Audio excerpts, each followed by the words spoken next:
Аузубилляхи минаш шайтанир раджим. Бисмиллахир рахманир рахим. Ассаламу алейкум, салам маша, думахквашка. Я приветствую всех, кто сейчас с нами. Сегодня 31 декабря 2021 год. 27 лет назад произошло событие, которое оставило в памяти и у чеченцев, и у русских неизгладимый след. Это по-настоящему тот день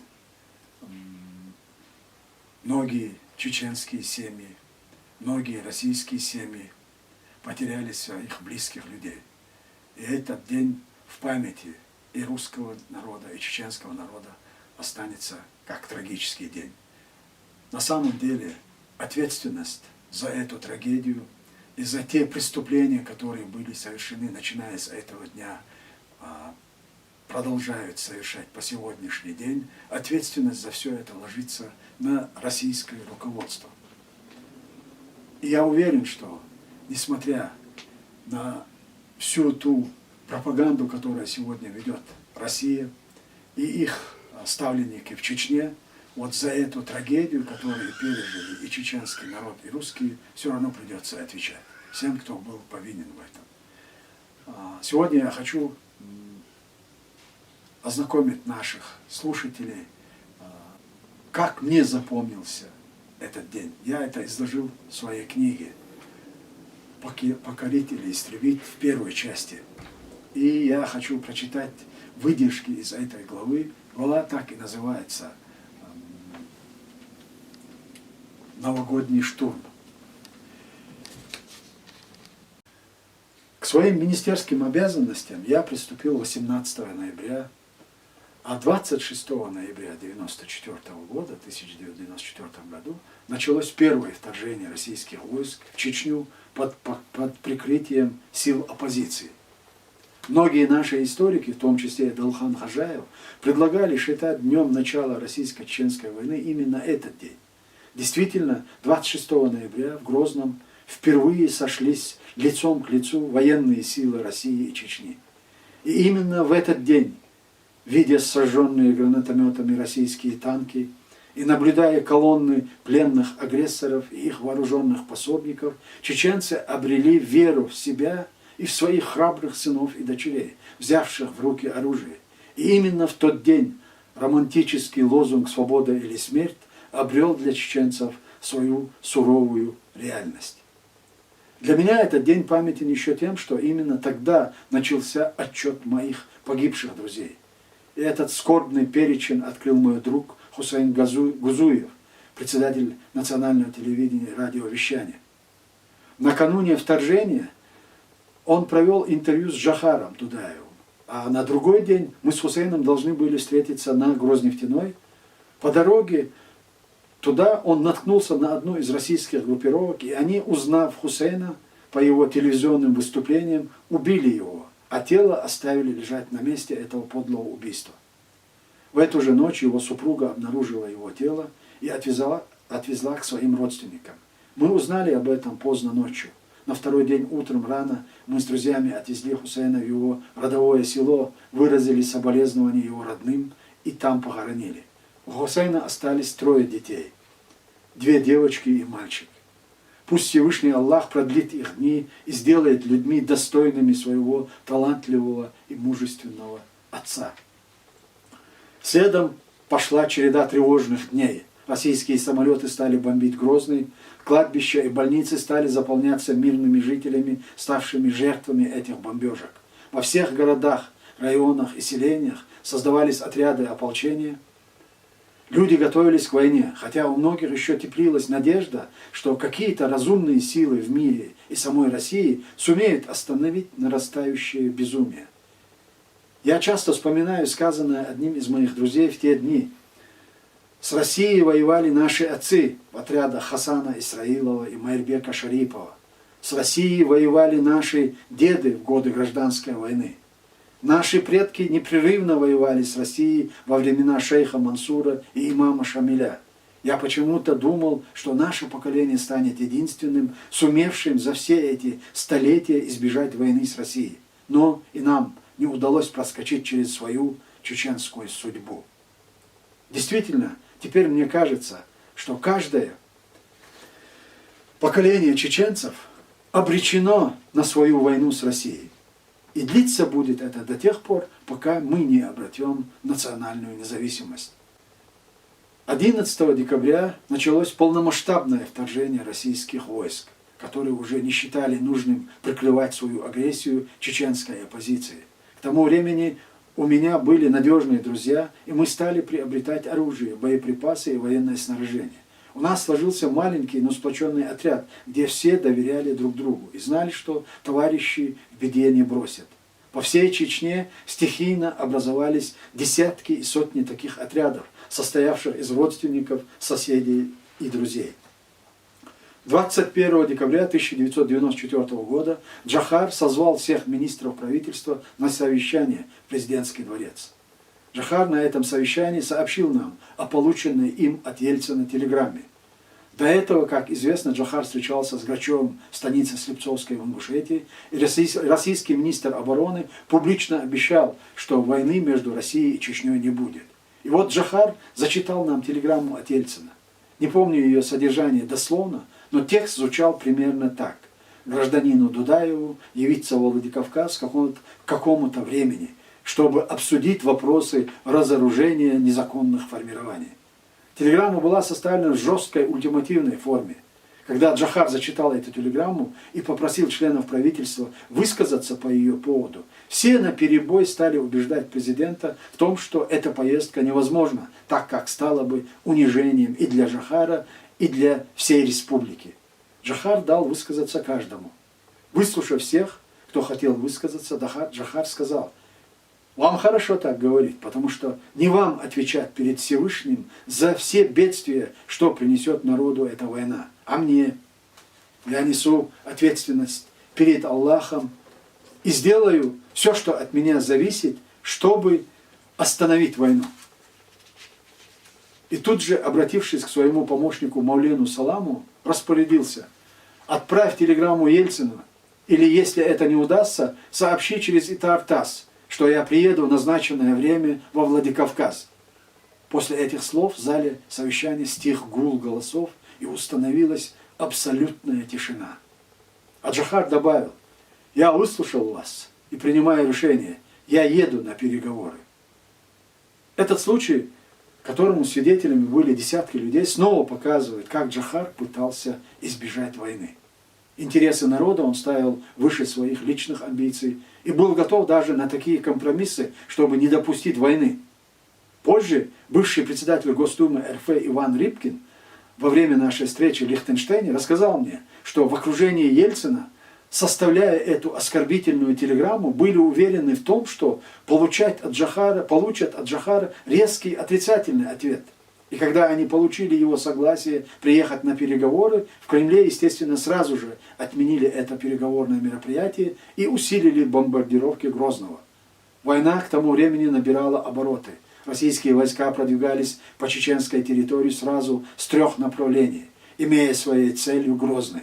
И, конечно, ни российские власти, ни военное командование на самом деле не собирались прекращать военные действия. Им просто нужен был дополнительный пропагандистский козырь. Мол, мы приглашали Дудаева на переговоры, но он не явился. Когда это у них не получилось, война только усилилась и стала ожесточенной. Помню, как на следующий день совещания у Джохара выступил один из министров. Не помню сейчас его имени. К тому времени, как позже стало известно, он уже успел зарегистрироваться министром в правительстве Умара Автурханова, которое Россия сформировала в Надтеречном селе Знаменское. Он стал говорить что-то вроде того, что с Россией тягаться бесполезно, что мы не выстоим против нее и неделю, что пора принимать условия Москвы. И также люди, включенные Джохаром в делегацию для переговоров, вице-премьер Тюрши Амалиев, Абубакаров и некоторые нефтедилеры, стали убеждать Джохара в том, что надо принимать любые российские условия, подчиниться любым ультиматумам, то есть капитулировать. Помню, как один из этих людей привел такой довод. Наши отцы воевали в 19 веке с Россией 50 лет, но эта борьба оказалась напрасной. мы ничего не добились, и теперь мы только уничтожим свой народ, не достигнув никакого результата, не получив никакой независимости. Джохар резко оборвал. Что значит напрасная борьба? Что значит никаких результатов? Неужели вам не стыдно утверждать такое? Если даже не затрагивать здесь вопросы чести, разве эта мужественная борьба не заставила Российскую империю считаться с чеченцами больше, чем с любым завоеванным ею народом? Разве не получили чеченцы право решать свои споры в соответствии с нашими традициями? Разве не были чеченцы освобождены от необходимости служить в российской армии, где людей по 25 лет истязали, как на каторге?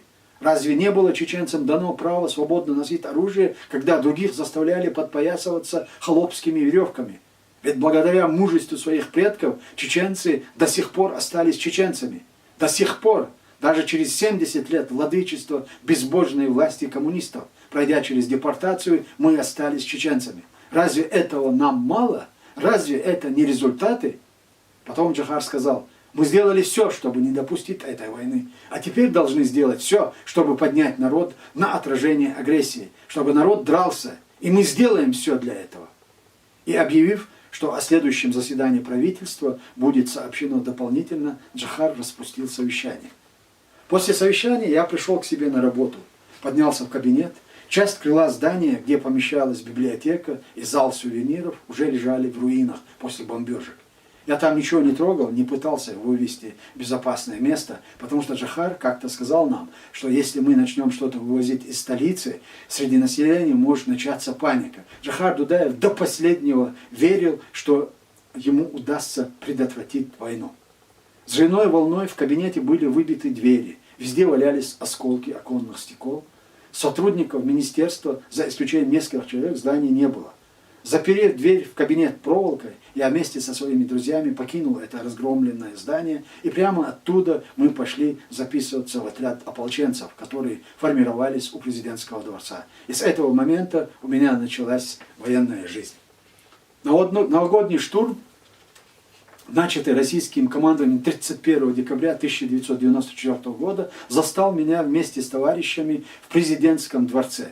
Тут же помещался главный штаб вооруженных сил ЧРИ, в котором находился его начальник Аслан Масхадов и вице-президент Зелимхан Яндарбиев. Чеченские отряды, многократно уступающие по численности наступающим российским полкам и батальонам, то и дело просили у Аслана Масхадова подкрепления. Помню Аслана в этот день с осунувшим лицом, с глазами покрасневшими от бессонницы. Несмотря на сильную усталость, он держал под контролем стремительно меняющуюся боевую обстановку. Аслан отлично знал расположение наших отрядов и войск противника, и расположение войск противника, и пытался из скудных резервов, находящихся в его распоряжении, хоть как-то помочь тем, кому приходилось особенно тяжело.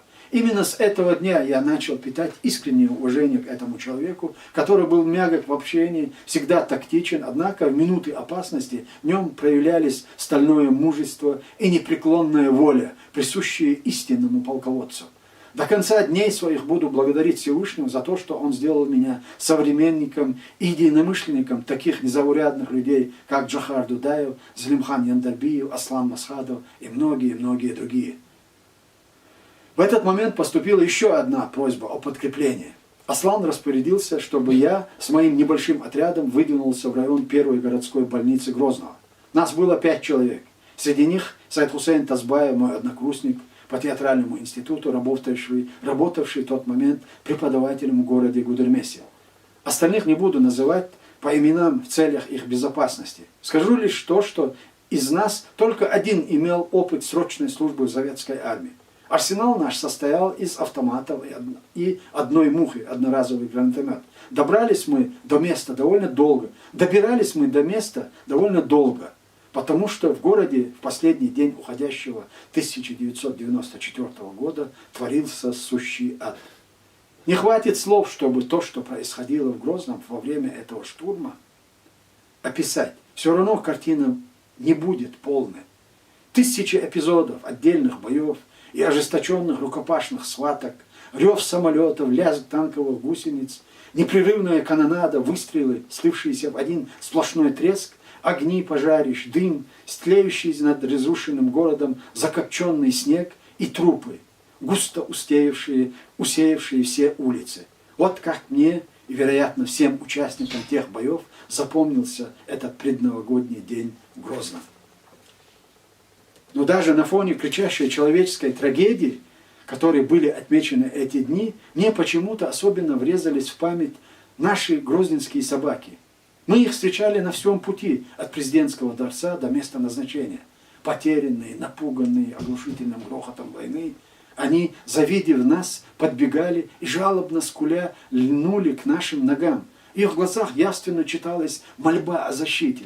Вероятно, мы, люди, казались этим несчастным созданием неким высшими существами, способными прекратить весь этот кошмар. По дороге до места назначения с нами произошел такой эпизод.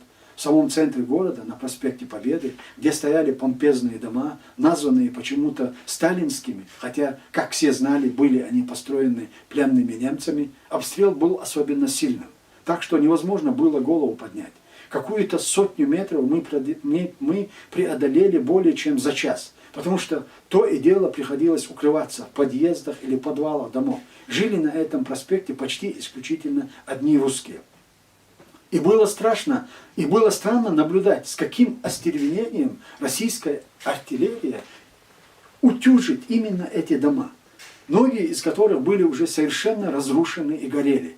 И вот, заскочив очередной раз в один из подвалов, мы застали множество людей, сидевших неподвижно в полумраке, при свете свечек и каких-то кипящих, и каких-то коптящих самодельных керосиновых светильников. У стен лежали раненые и трупы погибших. В этот момент я заметил сидящего в углу человека в шапке-ушанке, на его потемневшем от копоти лице читалось глубокое горе, почти отчаяние. Я узнал этого человека, это был Руслан Сайханов, бывший министр культуры, предшественник Абдуллы Киндарова на этой должности. Он меня тоже узнал, встал и подошел. Мы разговорились, и я узнал, что тут же в этом подвале лежит тело его погибшей жены, которую настиг осколок снаряда. А жена у него была русская, что в советские времена было распространенным явлением среди тех военных, которые собирались сделать карьеру во власти.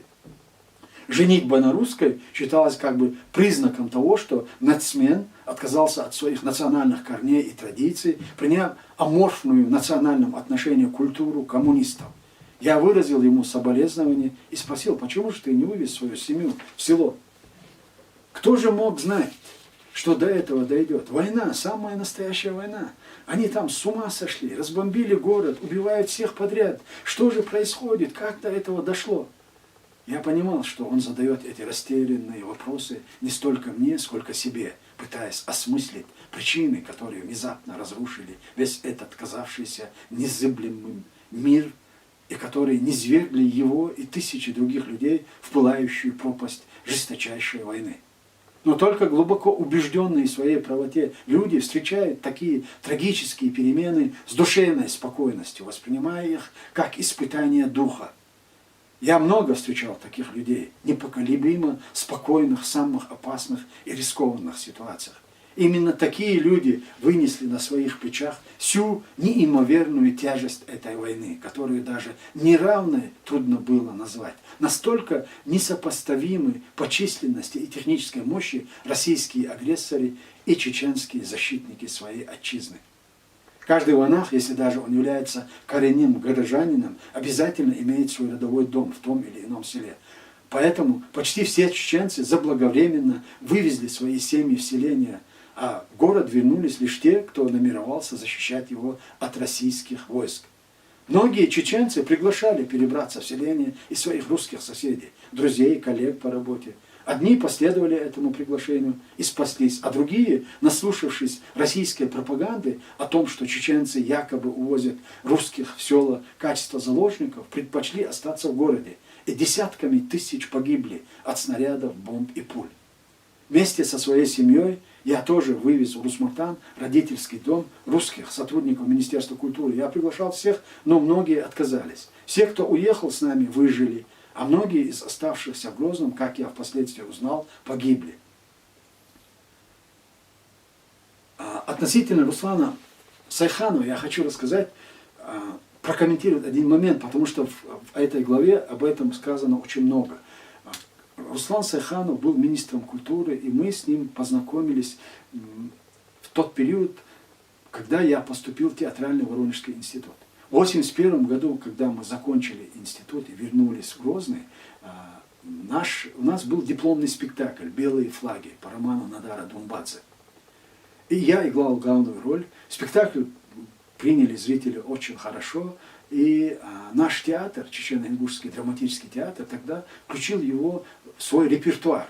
Но Руслан Сайханов, министр культуры, приехал, посмотрел спектакль и сказал, и не допустил его, чтобы в театре играли. Он сказал, что флаги у нас могут быть только красными. И вся ирония заключалась в том, что именно его дома, его семью разбомбили, убили его супругу именно те, кто пришли с красными флагами. Российские войска в тот период они использовали как символику и красные знамена, и российские флаги.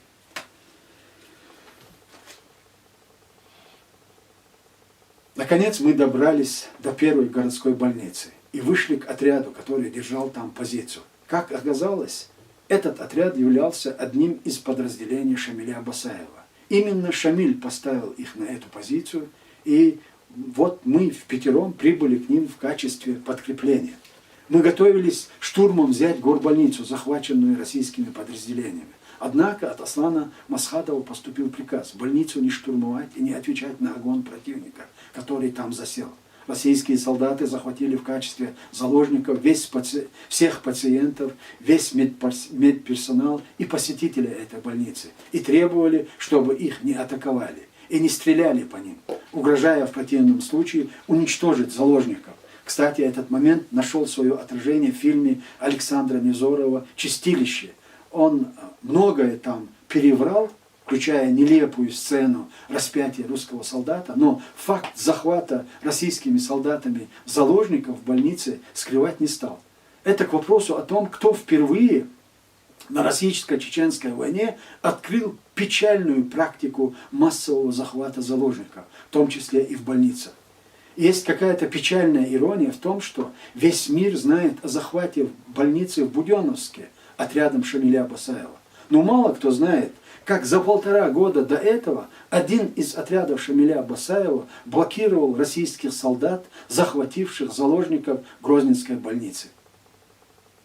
11 января, накануне, по телевидению, каким-то чудом оно еще работало, в некоторых местах передали распоряжение президента. Всем министрам правительства надлежало явиться на совещание. О месте сбора в целях безопасности нужно было навести справки в президентском дворце. Вспоминаю, как по пути к президентскому дворцу мы опять встречали множество бродячих собак. Но как разительно они переменились за эти 10 дней. Собаки наелись человечины, и недостатка в этой пище не испытывали, ибо все улицы и площади были усеяны телами российских солдат, погибших в дни знаменитого новогоднего штурма. Псы отяжелели от этой жуткой трапезы и с явной неохотой уступали нам дорогу, скали клыки и глядя на нас глазами, в которых уже стояла не мольба о помощи, а сверкала дикая звериная угроза. Аслан Масхадов несколько раз выходил на радиосвязь с российским командованием и предлагал им перемирие, чтобы они смогли убрать с улиц города трупы своих солдат. На виду у всех поедаемые собаками и крысами. И только то, что вид этих обглоданных мертвецов внушал новым солдатским пополнением такой ужас, что началось массовое дезертирство, заставило российское командование собрать трупы. Чеченцы им не мешали. Когда я добрался до президентского дворца, мне сообщили, что следует прибыть в Черновечье. Я хочу несколько слов сказать на чеченском языке. Макой. Вы история духу. Темхал дюч. Темхал ляться. Язден жей нашду. Духу дицен умништу. Диц еще чхена. Дицен иш. ويكتان ليش لين حقا شو دقوهم نشتو كوكاز أمالاتس يو كومونيش بولشيوكش بيحكن شخينا خيل بولش أستمع وينا دا لا ترلاتس مصو خان شو حقا ليش لين حقا شلس يويتون بين بول أونخي يويتون بين بول نخ يتسيرت أنبر أتس إستوريا خيل دل حل تسير طولم تي داتس ديرز نيحة تسان إحت إبيحكن بول أتس بوليتيك داقو يشخل بول شناخة تسان يوي نوخشي أونخي برسي كوكاز بوكش كوكاز أمي داغ لاتنيش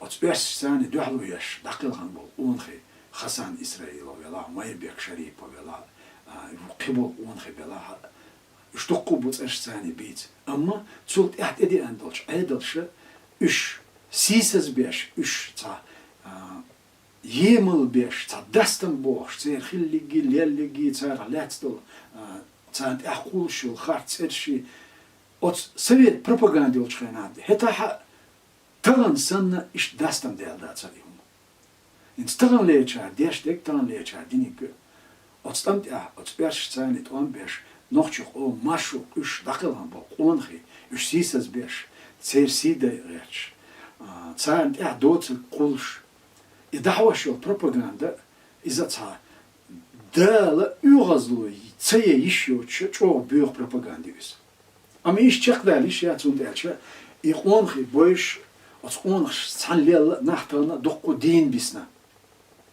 صح برش وتمخك برش اشم قيرة بلا قيرة بنا اش خورد الغرب شالدا خورد بنا عشبو اتسومن كلا سويتسن تغنو دنيا دي دقو بو ارا ناخ ارين سبو دقو ناخ يهم دقدوش اتسومن دا الياتس اتسخيل مشكا دا لياتس نبولش اتقون شنوخ لات نبول قون تغنا دين بو تير سيدا غارتشال تير سيدا غارتش يجيمل بغياتش ليلو تشا دقة ديوش دقة İçak daliş ya içak dere dats. Tsara şeş şey sisez bordu tsar diyştik. Şeş otxena da la txillish ta'tana o şeş heg dolqa şenyuxa daqilan bol ikhwanxi üç yemol beş üç sisez beş tsar habi en bol ne yemol beş tağan Ерсимата эльче. Предательство возведено до геройства. Я мартхойх, турпалхой баряче, даваш сабалбу. Так от был юэха, да лочтана, от онхаш, с дахалхан был штурпалхой, онхаш нюхалятана, и нах бойш онхибу. Цабеш, хумаца ош аташбу, а вишбеш, ацан гуанта айзнашбуй, тан хох. Hakan guanta ma idder, als gewoon guanta idenbol, guanta izenbol, tserni guanta izenbol nach, ustan als gewoon chaltetje wenchille, ik gewoon gesisas besbu, sisas bariachbu. Am ich check der das, ich check der lische jetzt inshallah dalmula. Und derche, ich lellig daga durch. Also da alles, dit dir deutsche, doch nach butalesdina, noch chach, noch chibu, onhibu. Dann путинистична, пехотинчна, Путин и пехотинцена, от путинистична, от Путину эделник би қисарга хумдац, цо хаделлик би қимадацерга. Цудела от нахту амбеша, тан шега дол хал, тан от войнохчи чваляч дол хал, и хума и дах даряча, и цин чехки цакачит ряча, қайдук шбуйнах, ама чехки йочца хумдисандац, от цина чехки хилю. Социален сашиекует, иншаллах, дал мулаха, одинин тахтана, харве дехста чалеч талхалла, и онхи юак эйболш, от онх нюхалетен бол юак эйболш, юш юак эйчаболш, цар хаби эн яхтехи бехт киелш, бусал нахна нохчук омна, цунах пайдахулш, иш тибер дерзишяц, иш тибер дерзевдац. Тан от версии рвенчихилла, от Путини рвенчихилла, от нохчук азплатош, и нохчук амх изалли дуэлэн ашболч неха, ушцуна дохку бойбу, ушцуна дохку бохара бу, инша Аллах дал мулаха. Цейра таган шаш диндол зулмяха, жуаптала дезерду. И цейр дел дезакхилар, и цейр лукхилар, вай цаш якуяц. иншаллах дал мула. Везгамолч Аллах дал, яй берки вел, дала, и нохчучу мерша яхана, ампаргат дала, веш йошуч, мерш пачалха, веш яйки ош, веш дахар, даниста и дада, дал эту был, мусобнеха, нохчу холма везен дал. Ну, сейчас я хочу ответить на несколько вопросов, которые мне передали мои помощники. Один вопрос связан с тем, что на территории республики, оккупированные вооруженными силами России и их ставленниками, без суда и следствия продолжаются похищения людей, унижение их чести и достоинства, несудебные казни граждан ЧРИ. А что в связи с этим предприняло правительство Чеченской Республики Ичкерия за рубежом? Это, к большому сожалению, не первый случай.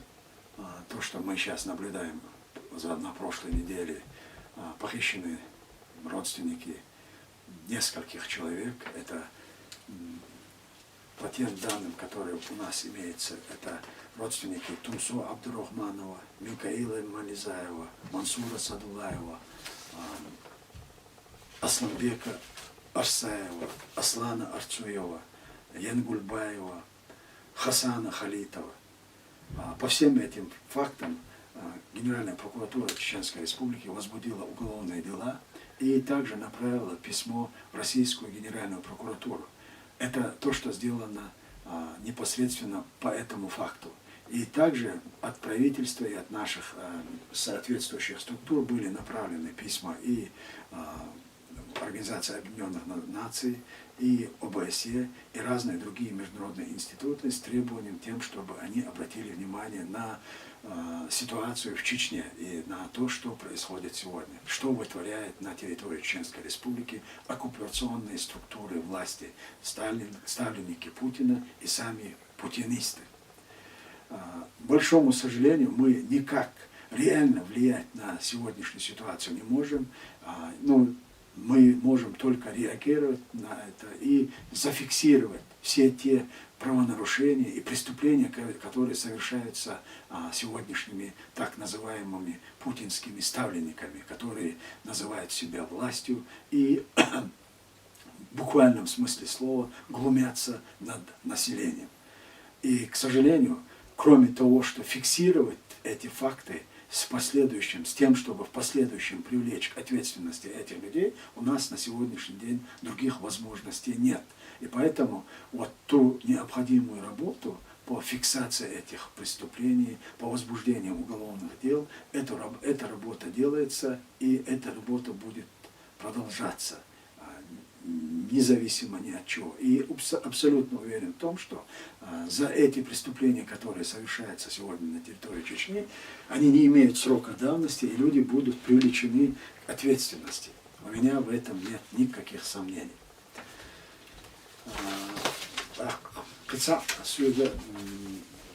Вопрос на чеченском языке. Лечь дел хаттар дуара. Вайпачал по саби мне бюч цуюк ахил был ямар твой был бош. И хал дозвич цацгат шахваш ахсабаш был болха венчох кверта вен юш болбу эл хитсон.